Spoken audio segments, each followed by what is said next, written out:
Hey guys, welcome back to another day of class taking, note taking, math doing. Okay, so last time we talked about our first two exponent rules, these being the product rule and the quotient rule. Okay, so our product rule, actually let's do a little review before we get into it. So let's review product rule. Okay, what are we doing with the exponents? Let's say we have x squared times x cubed. Do you remember what you guys are actually doing with the exponents? Are you adding them or subtracting them? Absolutely, you are adding them. So this becomes x to the power of 2 plus 3, 2 plus 3, which is x to the 5th power. Beautiful. Okay, what about quotient rule? Okay, so this one looks like this. X to the 4th over x squared. So they're being divided, right? Quotient. These guys are being multiplied, product. Okay, what are we doing with these guys? Equals x to the what? What's happening with our exponents here? Are they being added or subtracted? They're being subtracted, right? So 4 top minus bottom. 4 minus 2, x to the 2nd power, or x squared. Okay, so that's just a little review. Okay, but now let's talk about our first exponent rule that we'll be going over today. Okay, so the first exponent rule that we're going to be going over today is our negative exponent rule. So we will actually see negative exponents. Okay, so let's say we have x to the negative 1st power. Okay, what's going to happen here is since it's a negative, that negative is going to attach only to what that exponent's attached to, and it's going to move it, I know, bear with me, to the bottom of the fraction. Okay, and you're going to say, Mrs. Campbell, there was a bottom to the fraction, right? Remember when we talked about this last year? Everything's over 1 anyway. Okay, well now what's left on top? What's our invisible creepy number in math? You're right, 1. So our final answer, 1 over x. So basically, when you see negative rule or when you see a negative exponent, you're going to think switch. Okay, meaning if it's on top, you're going to switch to the bottom. If it were on bottom, it would switch to the top. Okay, and that's really it. So let's do some examples. Okay, so let's look at number 2. Okay, so where do you see, first of all, let's find our negative exponent that's going to have to switch. Okay, so I see it right here. There, I have a 3 to the negative 2nd power. So that negative 2nd power is only going to attach to that 3, and it's going to make it switch places. Okay, so what's left on top?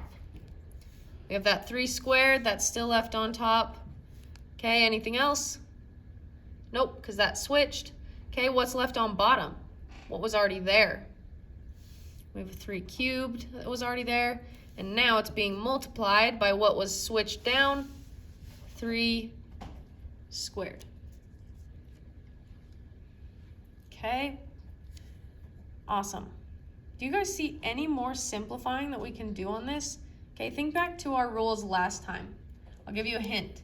Whenever there's something that's the same on top and bottom of your fraction, what can you do with it? We can cancel it, right? So I see a 3 squared right there, and I see a 3 squared right there. Boom, cancel. Okay, well what's left? What's our invisible creepy number in math? We have 1, that's left on top. What's left on bottom? 3 cubed. Nice. And that is our simplified answer. Beautiful. Okay, let's look at number 3. Okay, find your negative exponent. Where is your negative exponent? Okay, it's right here. I see a -1. It's going to attach to that 3, its base, and it's going to make it switch. Okay? Well, what's left on, or what was already there on top? Let's write what was already there first. So we have a 3 to the 4th power times 3 cubed. Okay, well now what's also left on top because it was moved? Times 3 to the 1st power. Beautiful. Okay, what's left on bottom? 3 squared. Okay, do we see any things that are exactly the same? I see a 3 to the 4th, a 3 cubed, a 3 to the 1st, and a 3 squared. They don't really have the same exponents, but I'll give you guys 2 options, okay? We could expand it and cancel some things out, or we could make it smaller, meaning using our product rule, we could add these exponents and then subtract. We'll do both, just because you're not here with me when I'm filming this, and I'll show you both. Okay, so first let's do our product rule. So using the product rule, we're going to simplify the top, make it smaller. Okay, so on top we have a 3 to the power of 4 plus 3 plus 1. Okay, well what do we have? What is 4 plus 3? 7. What's 7 plus 1? 8. So we have 3 to the power of 8. And what do we have left on bottom still? 3 squared. Okay, well now using our quotient rule, so we're using all the rules right now. First we had to use our product to simplify. Now we're going to use our quotient to simplify it even more to get our answer. Okay, so now we have 3 to the 8th minus, right? Remember with our quotient rule, we are subtracting. 3 to the 8th top minus bottom. 8 minus 2. Okay, what is 8 minus 2? 3 to the 6th power. And it's totally simplified. Can't get any smaller. Great job. Okay, we're going to skip 4. And we're just going to go straight down to 5. Okay? So something that's different with 5 is now I see that there are 2 negative exponents. That's okay. Identify where they are and we'll just switch. Okay, so the first one I might see will be this -2 on bottom. Okay, but then I also see a -1. And this is where we have to be careful. Is this -1 attached to the 2 and the v? Or is it just attached to the v? Do you guys remember from last year? It is just attached to the v, okay? Only grabs what's right in front of it, okay? So this v to the -2nd gets switched, but then the v to the -1st power also gets switched. Okay, so let's rewrite it. What's left on top? Okay, what was already there? 2. And then what got moved onto the top? Times v, it's now positive, squared. Okay, what was already on bottom? 3v. Now it's multiplied by what moved? V to the 1st power. Beautiful. Okay, now we need to do some simplifying, right? This guy isn't all the way simplified. So let's see what we can do. There's no really same basis here, so this just becomes 2v squared over, what can we add together here?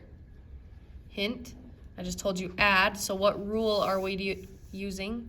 We're using product or quotient when we're adding. Using our product rule. Okay, so we're gonna add these 2 exponents. I have 1v right there, right? It has an invisible 1 exponent. Then I have 1 more, so how many v's do I have on bottom? 2 of them. And then that 3 stays the 3. Awesome. Are we done? Is this guy all the way simplified? Nope. I see something that's the very same on top and bottom. Okay, what can we do when it's the same on top and bottom? They cancel.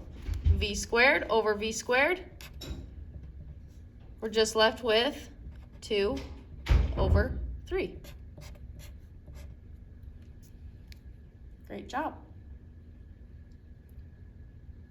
Okay. Awesome. That was our negative exponent rule. So whenever we have our negative, or whenever you see a negative exponent, you're going to think switch. If it's on top, you switch to the bottom. If it was on bottom, you switch to the top. Okay? Let's look at our next rule. So this one's a 0 rule. You guys might remember this one from last year. So the 0 rule, we're going to write this note on our paper, on our notes. Anything, underline anything, to the power of 0 is what? Do you guys remember? What is it? It's 1. Nice job. Anything to the power of 0 is 1. Beautiful. So let's write some examples. Okay, let's say I have x to the 0. What does that equal? 1. Let's say I have 10 to the 0. What does that equal? 1. Let's say I have 1,467,201 to the power of 0. What does that equal? It also equals 1. Anything to the power of 0 equals 1. Okay, well, let's look at our examples down here. We're not going to look at 9 because that one doesn't even have a 0 in it, so we're just going to cross that out. Okay, but look at 7, 8, and 10 and identify where are your bases to the power of 0 that you can replace with a 1. Okay, in 7, I see that this 4 to the power of 0 can be replaced and turned into a 1. Okay, so let's simplify this really quick. So we have 4 cubed times 4 cubed times 1. Okay, well, whenever we have a 1 being multiplied, it really doesn't change it. So all we need to worry about are these two guys. Okay, so I see exponents that are being multiplied. So what rule are we using? Product. And what do we do with those exponents when they're being multiplied? We add them. Okay, so same base down here. They both have a 4. So to the power of 3 plus 3 more, what do we get? What is 3 plus 3? 6. Okay, times by that 1. What is 4 to the 6 times 1? It is 4 to the 6th, because we're going to write another little note. Anything times 1 is itself. Boom. Anything times 1 is itself. 4 to the 6th times 1 is 4 to the 6th. Beautiful. Okay, let's go over here. Number 8. Where do you see the power of zeros that you can replace for a 1? There's 1 right there. That's a 1. Oh, look. There's also 1 right there. That's a 1. Oh, this is so easy. You guys, what is 1 times 1? It's 1. Beautiful. I didn't box that number. Gotta box it. Beautiful. Easy peasy. They both just turn into 1s. 1 times 1 is 1. Nice. Okay, let's go to last example we'll do on our notes. Let's go to number 10. Okay, so where is your exponent to the 0 power that turns into a 1? Okay, we have a k to the 0 power, and that turns into a 1. Okay, careful not to attach that to the 3. Okay, that 0 power is only attached to that 3. Okay, I feel like I'm saying k a ton. Sorry. So we have 3 times 1. What is 3 times 1? It's 3. Awesome. So now we have what's also left on top times k to the 3rd. That's why, because there are k's in this example. Ugh. Too many k's. Okay, now what do we have on bottom? Just a 3 and another k. Okay, so we're not quite simplified here. We need to simplify. So I'm just going to put those two right together. 3k cubed over 3k. Okay, do you see anything we can do? Any same things that are on top and bottom? Yep, I see a 3 and a 3. Those can just cancel. And then we can use our expanded or our quotient rule, right? To find out how many k's can cancel out. If I have 3 on top, 1, 2, 3, and I have 1 on bottom, how many can cancel? Sorry. One of them. So how many k's are left? 2. So our final answer, k squared. Beautiful. Alrighty guys, your notes should look like mine if you are in class and getting these participation points. So your notes should look like this. Your assignment is on Canvas. These notes will be uploaded to Canvas if you are not physically in class for your reference. But that's all I have for you today. You guys are awesome.